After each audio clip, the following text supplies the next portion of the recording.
I told you not to do that this morning. Why do you always ignore me? அப்பாவோட medical report வாங்கிட்டு வர நேரமே இல்லையா?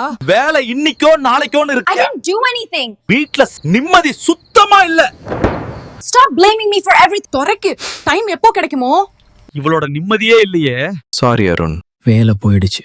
வேலை இழப்பு, வீட்டில் நெருக்கடி, மிஸ் அண்டர்ஸ்டாண்டிங், முன்கோபம் மற்றும் ஈகோ. இதனால் இனிமையான இல்லம் ஒரு போர்க்களமாகியது. அப்போது டிவியில் இயேசு அழைக்கிறார் நிகழ்ச்சி ஒளிபரப்பாகிக் கொண்டிருந்தது.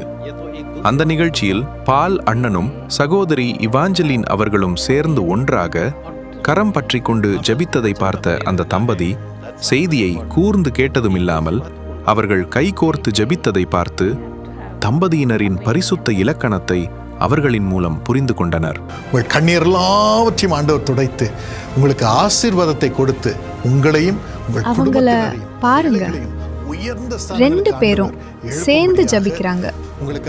அவங்களுக்குள்ள எவ்வளோ அன்பு பாத்தியா?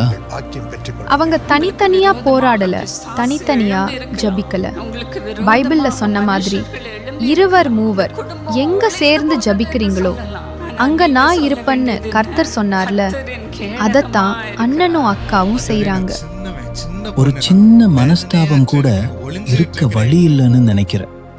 நமக்கு உதாரணமா செஞ்சு காட்டுறாங்க. உன்னை நான் உதாசீனப்படுத்தினத்துக்கு இந்த நிலைமையில நீ என்னோட சேர்ந்து வருவியா? அவங்கள மாதிரி ஒன்னா சேர்ந்து ப்ரே பண்ணா போதும். அதிலிருந்து ஊக்கம் பெற்று இவர்கள் ஒரு முடிவை எடுத்தனர். ஒரு முழு மாதம் தினமும் கைகளை சேர்ந்து பிடித்துக்கொண்டு ஜெபிக்க ஆரம்பித்தனர். காலப்போக்கில் இழந்தவை மீண்டும் கிடைத்தன. மகிழ்ச்சி, சந்தோஷம், மேலும் வேலையும் கிடைத்தது. இன்று துபாயில் அவர்கள் ஒரு சாட்சியாக நிற்கிறார்கள். தம்பதியர் நம்பிக்கையுடன் சேர்ந்து நடந்தால் மறுசீரமைப்பு நிச்சயம் நிகழும்.